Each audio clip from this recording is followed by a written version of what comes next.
Welcome to People Tech, the podcast of the HCM Technology Report. I'm Mark Pfeffer.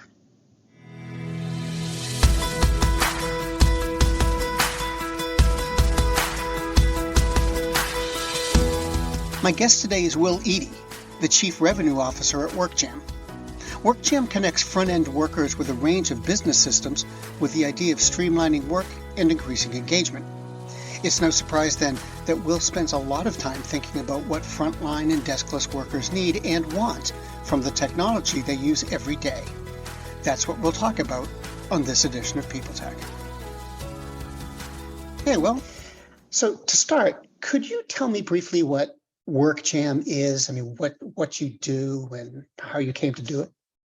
Absolutely. So WorkJam is sort of the first digital frontline workplace, and Mark, that the term digital workplace gets thrown around a lot these days, and I think the big distinction we're trying to make is we're very focused on doing it for the front line, right? So for hourly workers, frontline workers, really deskless workers. And one of the terms I think you've heard evolve probably very recently in the HR industry is now it's kind of being called a super app. So WorkJam delivers the ability to bring everything into one place. And for us, that really focuses on 5 big pillars. So it would be the concept of adding on top flexible scheduling, doing two-way communications, doing learning and upskilling, and then obviously task management. The 5th pillar being kind of almost most important, which is how do you do overall reporting and analytics on all that. And I think the big thing that comes across in what a true super app or digital frontline workplace is, this isn't just the portals that we all did 15 years ago to say, hey, let's put a bunch of links in one place so everyone can see everything. It's how do we make those in terms of what we call workforce orchestration. And what I think is really important, what I think has evolved, is that all of those 5 areas, or really the 4, with if you take reporting out, thinking that that's a corporate function, is how do they all work together? And for me, what workforce orchestration means is I should be able to answer a survey that says, I want to be part of this community communication forum, and I'm automatically enrolled in it, right? An administrator doesn't have to go back and say, hey, what 3,000 people want to be part of the manager upskilling channel? Or I should be able to see that there's some open shifts becoming available, but I'm not quite qualified for them because I haven't taken the pallet breakdown training. And if I just take the pallet breakdown training, I'll earn that badge or that skill and certification, and now I'll automatically see these open shifts that are capable for me to picking up. And if I don't have that skill, I can automatically enroll in some of those micro learnings or learning, or learning in the flow of work type trainings to automate that process. So what we really do is deliver that full suite digital frontline workplace to really enable the platform. And one of the things we think we're doing is really interesting is we're trying to take advantage of all the really strong underlying HCM and WFM platforms that are out there right now. So most of our clients, right, in the enterprise space are, have implemented a SuccessFactors or a Workday or an Oracle suite and a Ceridian or a UKG and a Blue Yonder. And that's fantastic. They're doing their platform backend job. But how do you bring all those pieces together? And, and the reason that those are so important is the employee master record unlocks all of this. And I think there's probably the most important part of any digital frontline workplace is how do you take advantage of that employee master record to really drive automatically your organizational and your operational hierarchy? Because that's what makes this really important, right? So let me ask about your audience a bit. Now, frontline and deskless workers were really impacted by COVID in one way or another. So did COVID have any impact on your business? Listen, first of all, absolutely. I think everyone with hourly team members was impacted, right? We saw it in healthcare, we saw it in distribution, we saw it in obviously in retail, really everywhere. I think that it had a huge impact, which is that many people woke up, late March of 2020 and said, my gosh, I have a whole bunch of information.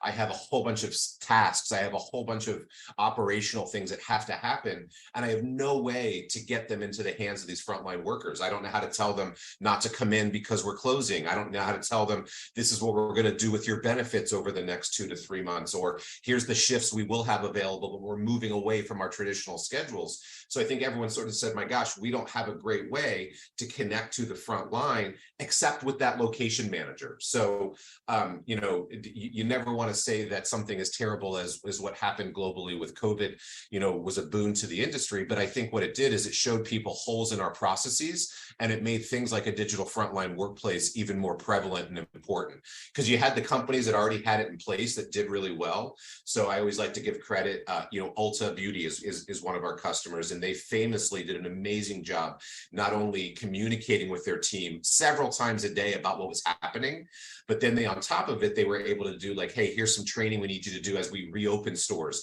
Here's things we're doing around cleaning procedures. Here's how we're switching to buy online, pick up in store, and here's all the training that goes along with that.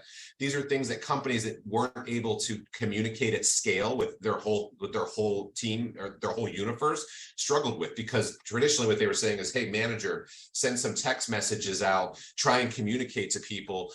Maybe they had emails, but I mean, you and I both know in this HR industry, we're moving very quickly away from, we don't want to have your personal email. We don't want to have to rely on having your personal phone number. We want to have a closed loop system where we can communicate in a compliant way. Because the other thing we all know in this space is, hey, I can't be texting people at 10 o'clock at night. I can't ask them to take some training. I don't want them to read email that is compensatory time. So how do I make sure that I'm be able to communicate with people with something that's beneficial to them while still making sure we're not putting ourselves at risk? So companies that already had this in place were well ahead. And I think the ones that were maybe laggards and they were slower on the digital transformation, they've all jumped into the game and tried to figure out, well, how do we bring our back-end systems closer to the front end? Because I mean, so yes, it was growth. And I think that the big thing we saw is that we spent the past 2 to 3 years overburdening our site managers. So now how do we fix that? To talk about the users then, I'm wondering, have you noticed any changes, big changes in the behavior of employers or employees, and how they're using the system or just how they're going about their work? Yeah, I mean, I think I like to talk about it as for those that already had a digital frontline workplace, I think they just saw they were already ahead of it, and they're getting way more focused on giving team members information. So I'll talk for a second about folks I think that had a great digital transformation strategy. I think what they saw is, even though they were communicating, even though they're offering optionality and flexibility, and they had an ability to close loop real time things like communications and productivity and upskilling and learning, what they realized is they still need to give more information. I mean, I think one of the things I learned, and I'll give Mary Dillon, who was the CIO of Ulta Beauty at the time, credit, is she used to say to me all the time, like, information is respect and communication is respect. So if we're not telling people what we're thinking, then they don't know, right? And they start forming their own opinions. So the companies that are doing it great, they already knew that, especially if you're dealing with the millennials and the Gen Z that make up a large portion of our frontline workspace, to them, it was table stakes to have communication. They wanted to know I work for a company that shares my ethos, that's doing something about it. And what they learned is they still weren't communicating enough. And the thing we heard a ton, and especially over the past 6 months, is you have really great large companies who have amazing benefits for their hourly workers. But if you go and talk to those hourly workers, they didn't know they even existed. So they weren't taking advantage of them. Or you saw people saying, boy, we didn't even know we had that. So companies had to do a better job at saying, hey, here's where your benefits are. Here's how you participate in them. Listen, they all existed. It wasn't like they were hidden. They were just on an intranet. And on the intranet, a frontline worker needs 2 or 3 passwords to get in. They probably don't use that password that often. So they just, once the SSO says, hey, get a new password, they just abandon it. So if we can put this in their hands, make it easy accessible on their phones, on a kiosk, on an on-site device, then you get that information out easier. I also think what we've seen is companies that didn't have it or did have this technology are figuring out, how do we democratize the tasks? And when I say a task, I mean the traditional, hey, here's an on-site checklist or a store walk or an audit,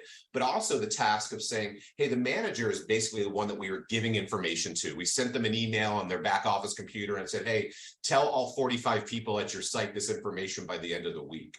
That's a lot of burden.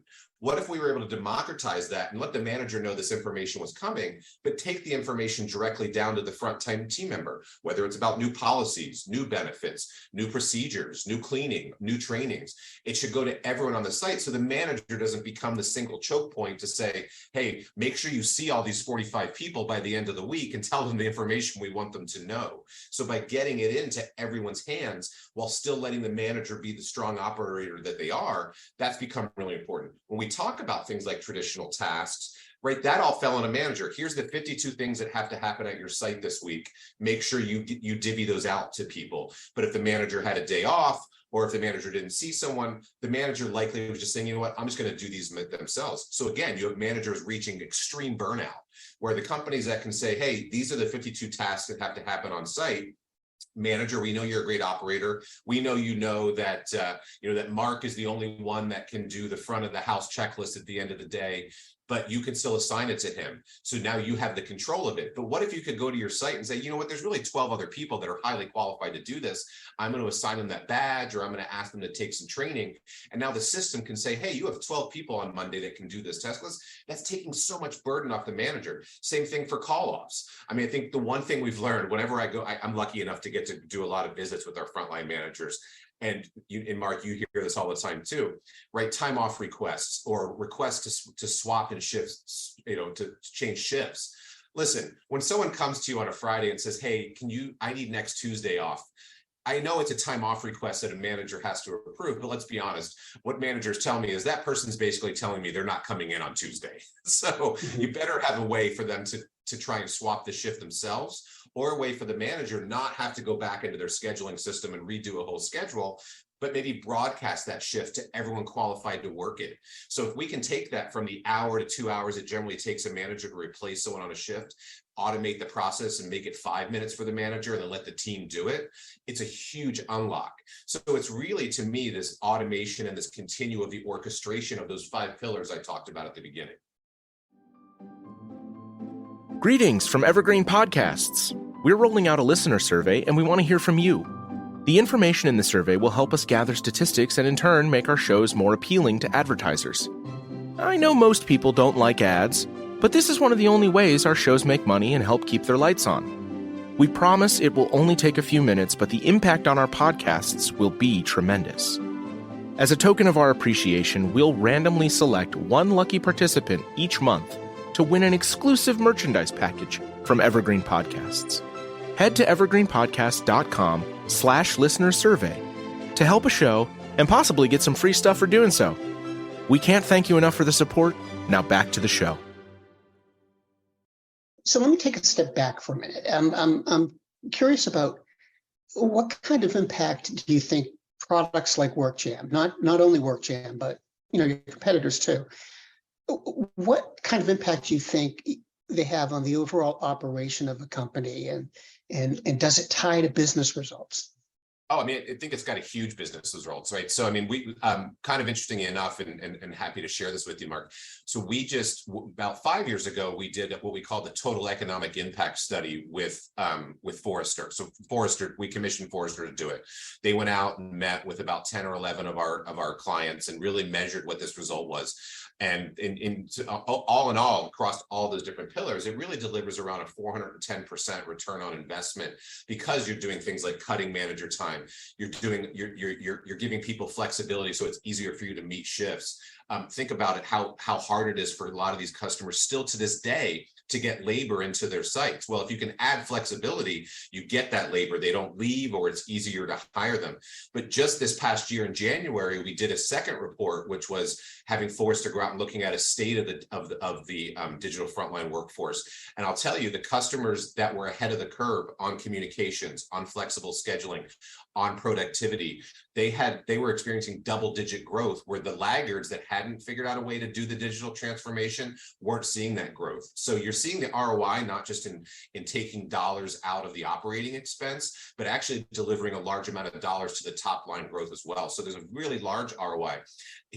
I mean, because we're talking about frontline workers and the passion and all of the work goes into it, I actually think one of the best things, Steve Kramer, our CEO, always says to people, Our job is to go figure out how we win hearts and dollars. And I think what that really dials down to is if you can win the engagement, if you can win the loyalty of your frontline workers and deliver to them what they want, which is a flexible schedule, ease of use of seeing their benefits, being able to take advantage of those benefits and gain the hours that they want, you're actually going to gain the productivity. They're going to work hard, they're going to stay. And we all know the numbers that happen when you retain people, right? How expensive it is to onboard a new person. But being able to retain those people does a couple of different things. One, that tribal knowledge that exists now stays. And when you can take that tribal knowledge and communicate it to 50,000, 100,000, 200,000 team members, that really unlocks something. Because, you know, and I go back to this manager burden thing. Imagine a manager knows, again, Mark is the best person to do this, but Mark then decides to leave. Well, what's happened if Mark hasn't taught anybody else how to do that or shown anybody else? You're the only one that knows that if you jiggle the expensive merchandise cabinet the right way, that it locks the first try. I mean, that sounds so it sounds so meaningless, but it's hugely important if now everybody knows that. And the second thing that I think everyone has realized is that we've spent so much time and money, rightfully so, on customer experience, that employee experience becomes that last mile of that. So if you've done everything you can in your supply chain and your POS and your logistics systems, your inventory control systems to make sure that you're getting things into your buyer's hands as quickly as possible, if you haven't now unlocked the employee experience to actually deliver on the last part of that, then you're actually not taking advantage of all the money you already spent. So there's huge ROI in that too. And I'll tell you, we see all the data. The longer you have tenured somebody dealing with a customer, the longer a tenured person is dealing with process, you're reducing the cost of that process, and you're largely including the amount of money that customers are spending. We had Aramark last week at the Women's Hospitality Forum doing an amazing presentation on an event that they held where Garth Brooks in Ireland was doing 5 nights at a five nights at the Cork at the Cork Amphitheater, gigantic space. You know, they sold out the tickets for 500,000 seats over those 5 nights in like 10 minutes. Well, traditionally, Aramark would have to go to an outside staffing agency to fill those last minute shifts. But because they were able to use WorkJam to communicate and broadcast and train anybody on what it meant to work that 5-night event, I mean, they saved hundreds of thousands of dollars in fees, but more importantly, they filled those shifts in about a day and a half for a concert that was happening 3 weeks out. So there's a huge unlock in productivity. But you know what else happened? You had 3,000 Aramark team members that got more hours, so more pay. They were super happy, and they were able to say, hey, I want to fill it. So you were able to self-schedule an event, which is a huge ability for someone to feel comfortable that they have control over their own schedule, while the operators still had the comfort of saying we had all these shifts filled in a day and a half. So again, that's the hearts and dollars piece that I think when you put those two together, that's when you're delivering it. You know, one other thing that I think is really interesting that we see is often I'll talk to a frontline team member and they'll say, you know, Will, I have a better relationship digitally as a customer of my company than I do as an employee. So if you can take that customer focused lens and turn it inwards on the employee lens, what a big unlock that is. So we can have a great digital relationship with our customers and a great digital relationship with our team members. That's huge, right? Everyone has, again, rightfully so, spent money on customer loyalty programs. It's time to take that same energy and focus it on employee, loyalty as well. Which leads me to my next question is, what do these tools, these platforms, what do they have to do to make sure the employees are engaged?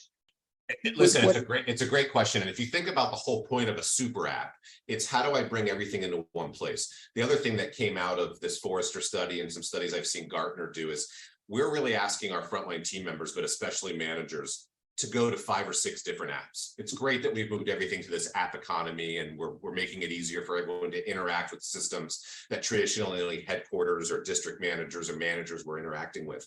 But the same problem is once you got down to all these apps, you're giving people 7 apps. People are wasting 2 to 3 hours a day going to a bunch of different systems. So to answer your question about engagement, if you put everything in one place, and you give someone the reason to come there, and let's be super honest, are they coming there to see your new policy or to learn your new procedure?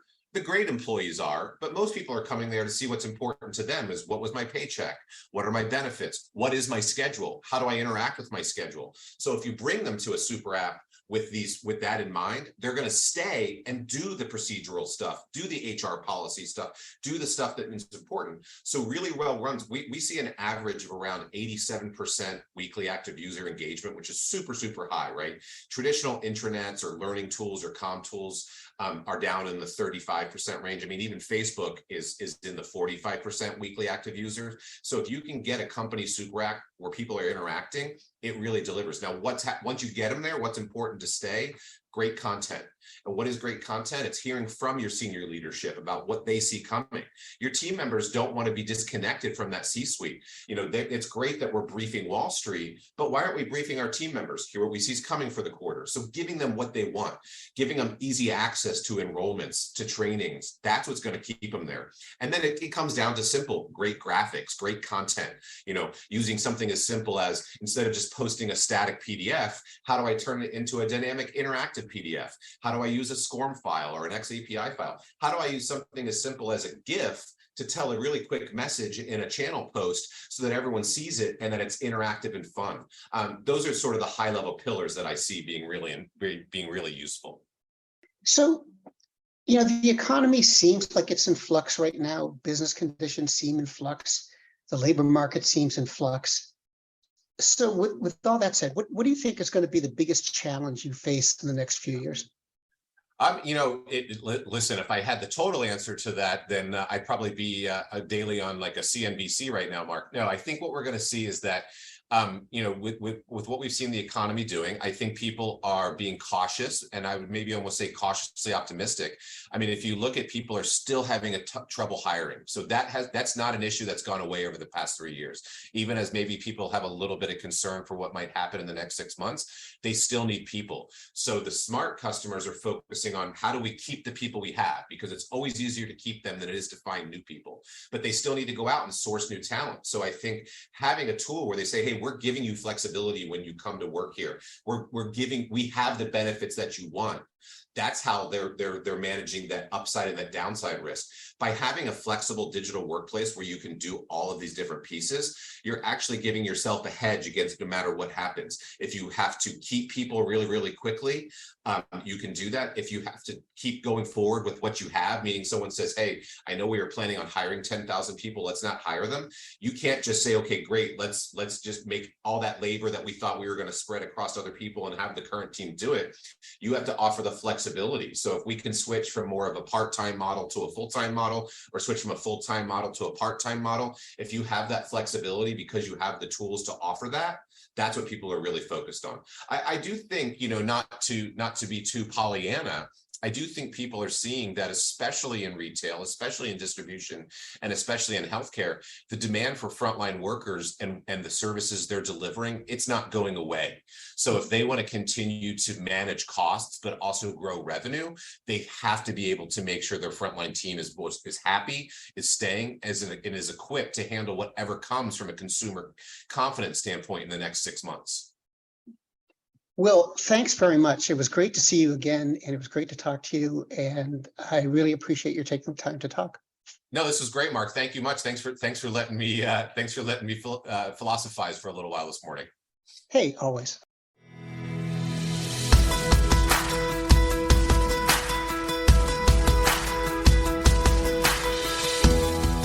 My guest today has been Will Eadie, the Chief Revenue Officer at WorkJam. And this has been People Tech, the podcast of the HCM Technology Report.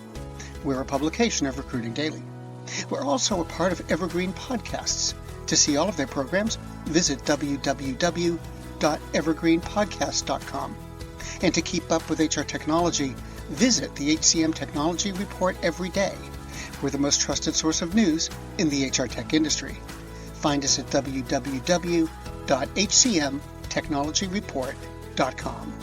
I'm Mark Pfeffer.